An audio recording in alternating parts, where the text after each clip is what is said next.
Good evening. It's my pleasure to present on ways in which the Ministry of Energy and Energy Industries has partnered with energy companies for marine governance. I will skip a couple of my initial slides because my colleagues have already gone through these concepts. Suffice it to say that in our operations, we remember the definition of sustainable development by the UNDP, which is energy produced and used in ways that support human development over the long term in all its social, economic, and environmental dimensions. In my presentation this evening, I will concentrate on the economic and environmental dimensions specifically. The reason I chose those two dimensions is there's always a balance to be made between economics and environmental protection.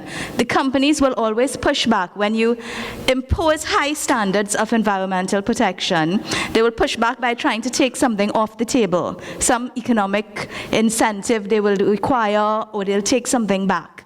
So it's a balance, and their idea of the balance is not always our idea of the balance. Obviously, the framework spans international, regional, national obligations, but today I'm just looking at contractual obligations. The first and most important section is the licenses and production sharing contracts which we use. We currently have 21 production sharing contracts and licenses offshore. We have drilling for oil, southwest coast, southeast coast, gas on the north and east coast in depths of less than 500 meters. So if you look at the map, the concession map here, you'll see that we have a lot of things happening down south. If you look at the northeast, you'll see that's where we're now opening the deep water, the ultra deep. And we're hoping to find something to rival Guyana up there. So the Petroleum Act allows for the issuing of licenses and production sharing contracts. Interestingly enough, the production sharing contract is allowed to conflict with the Petroleum Act. And to the extent that there is a conflict, what happens is the production sharing contract actually overrides the act. So you see we have three main types of concessions offshore.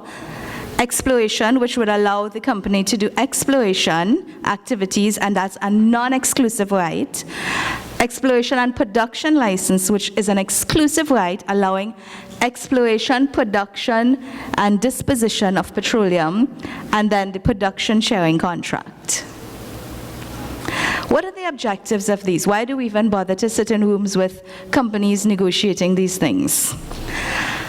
We're looking to develop the exploration of and development of petroleum resources, provide the government with a fair share of income from the operations, while at the same time giving the companies a reasonable rate of return.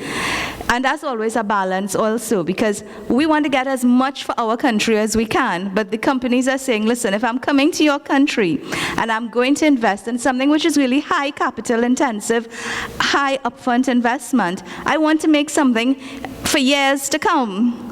And I want to make something that makes an investment in Trinidad competitive over an investment anywhere else in the world. And we also have to ensure that these operations have as little impact as possible on the environment. So one of the clauses you'd find in these concessions is an environmental remediation clause, where the companies would give a stipulated environmental bonus, and they would have an ongoing obligation to implement an agreed program of environmental remediation. An annual program is submitted to the minister, and the companies, based on this annual program, which is approved by the minister after some negotiation, the companies would then proceed to do a program of remediation. There's an escrow account which the companies establish in the name of the minister. It's for remediation of pollution and eventual abandonment and decommissioning. So the companies would put in 25 cents US per barrel of oil equivalent paid into the account. And this is maintained at a level that the minister considers appropriate. If at any point it is not considered to be at a good level, we can ask the companies to top it up. The interesting thing about this account is that the minister can access the account at any point in time if it is felt that there's pollution and the company is not doing what needs to be done. Once the minister has accessed this account, the company is then forced to bring the level of the account back up to where it needs to be. We have an abandonment provision, which says basically within 60 days after operations are finished, the company has to abandon all wells and decommission all facilities according to sound and current international practices. That is all installations, of course, that the minister doesn't choose to have delivered up to him or her. This is one of the ways now, economics is very important when considering ocean governance, because you want to know that if you're having companies come into your waters, that we actually getting something out of it. And this is the price production matrix we use in the production sharing contracts. Because what was happening is when we had fixed shares of petroleum coming out of these contracts, the oil price would go up. But we would not benefit as a country. Because if you realize, the cost of exploring or producing oil does not go up with the oil price. Yes, the service companies may increase the cost of their services to an extent, but it's never proportional. So what was basically happening is that Trinidad wouldn't benefit from anything that was happening in the world markets. And these production matrices, if you see, they are price classes. So according to the price classes, once the price goes up, we get a bigger piece of the pie. The term, this is always a fight with companies. Companies love to sit on acreage. They love to hold acreage. But it's not in our interest to allow them to hold acreage. You see, companies live in a world where at any point in time, new technology could explode onto the scene and oil could be found where oil was not seen before, and this has actually happened to Petrotrin. I know when I was working Petrotrin, we had Black Wednesday. It was the day BP found, with the application of 3D seismic, they found a huge reserve on a block that Petrotrin had given up. Because with the application of 2D seismic, they felt there was nothing there to explore. So companies love to hold acreage, but we don't like them holding acreage. We want activity on our acreage. We want something happening. So we've become stricter. If you look at between our 95 to our 2006 model, the relinquishment provisions have become more stringent. So we've gone from 25/50 to 40/60.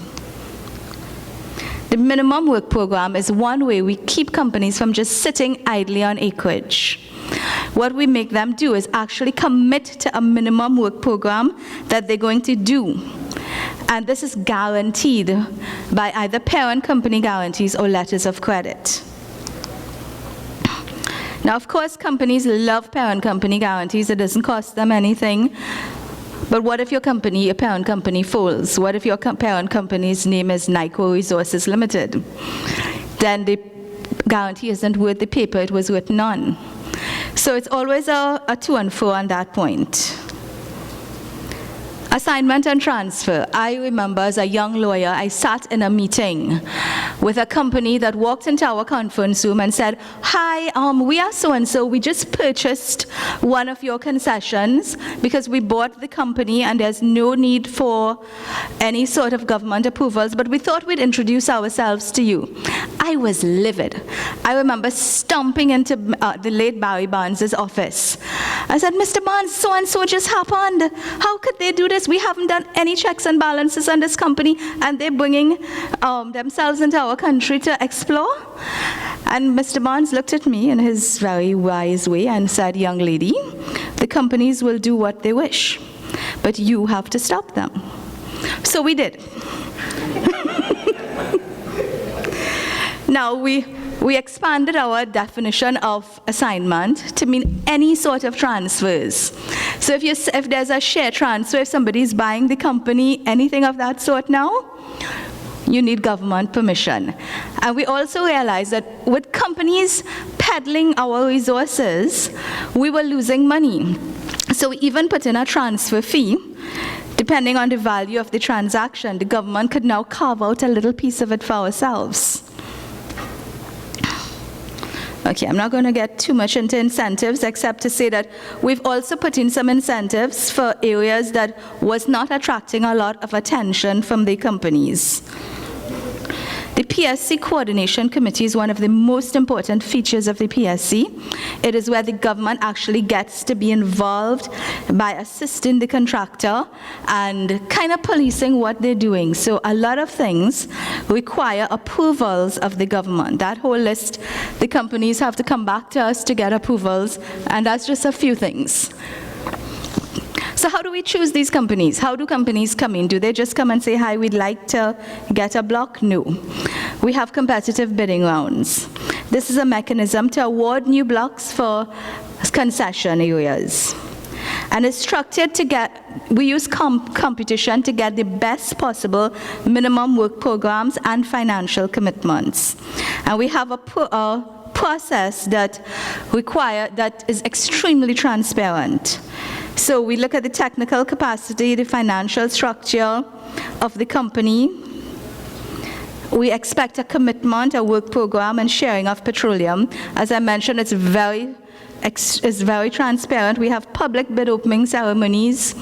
I remember being at a bid opening ceremony once. I was up there, the media is taking pictures, everything. And then so what we do, each company, when they open their bid, we open it in public and they sign, and I sign, or a government representative, to show that, okay, this is what you actually put into your bid, and we didn't change it afterwards. So one company opened their bid and proudly opened to the tab marked minimum work program, and it was empty. Well, all hell broke loose. The man grabbed up the bid and raced to his employees, where's the minimum work program? And I had my guys following them out, because you're not supposed to run out with a bid. And then he promised faithfully, listen, I could get this within about an hour of the closing of the ceremony. I can bring it in. But we couldn't. It would go to the root of transparency if we allowed something like that. And there's a point system for evaluation which makes everything very transparent. Another thing we do is MultiClient seismic contracts. The objective of these contracts is the acquisition of seismic surveys for free by the government. So essentially what happens is a company comes to us and says, listen, I want to do seismic. I will license the seismic to companies who are interested in Trinidad and Tobago, and I will give the government some, I will take some. We love that sort of thing because it really works for us. The company is responsible for everything. The company is responsible for the costs, and through things like that and minimum work programs, we have managed to cover a lot of the deep and the shallow environments with seismic surveys. Why is this important?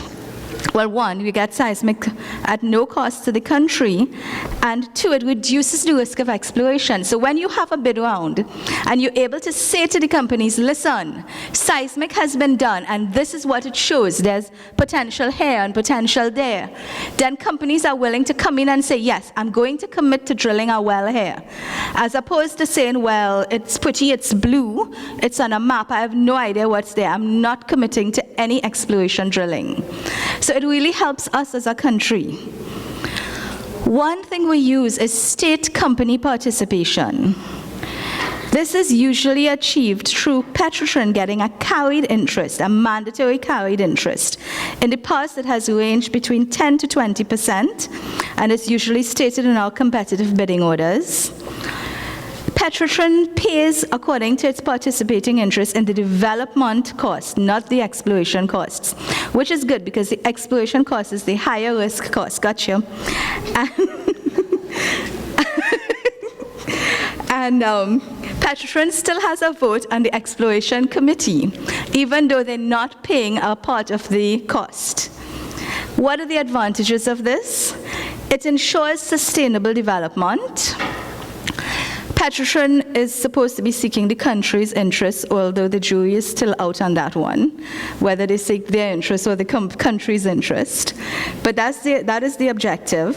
Also, the state company is supposed to gain experience so that one day we'd have a future where the state company is not just trying to get foreign companies in to do operations in Trinidad, but they are doing it themselves fully. Petrotrin holding an ultra-deep block and also bidding in other countries for their blocks. The National Facilities Audit, I'm exceptionally proud of our ministry for doing this. The ministry actually did an assessment of risks to life and environment with the existing facilities. You'd know we have a lot of aging facilities, so what we looked at was asset integrity management, which is the ability of an asset to perform its required function effectively while safeguarding life and the environment. This was the first of its kind anywhere internationally. And it was one time where the government just threw economic considerations to the wind. We paid $15 million to get a survey done, and we considered environmental protection to be a lot more important than the cost we paid. It was a 3-part audit system with self-audit, on-site audit, and physical inspections, with you could have gained between 0 to 4 on the scoring system. If you look at the green is where the companies thought they were, and the brown or orange is where the companies actually were. Based on that, we realized there was need for improvement, so the action that we took, we gave the companies their reports for free. There was talk about charging them, but we felt we had a duty and a mandate to make these things known to the companies.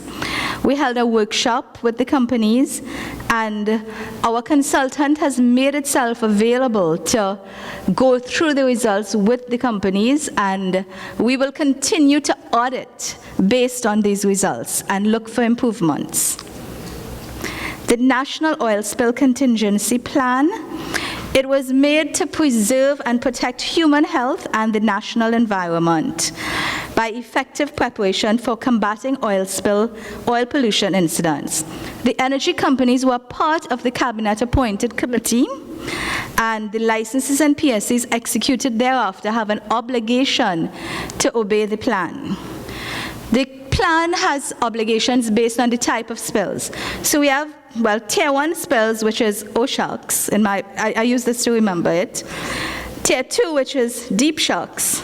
And Tier 3 is the shocks has hit the fan. So the provisions are basically for Tier 1, a company is supposed to be handling it themselves.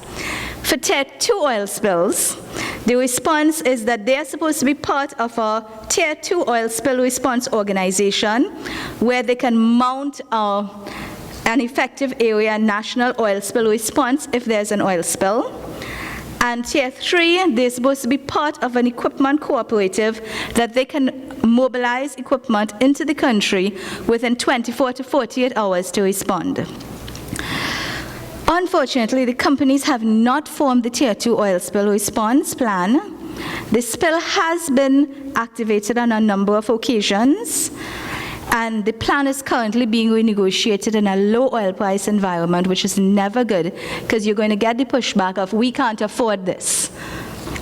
So we just have to stand firm and hope that the best comes out of that negotiation. Thank you for listening.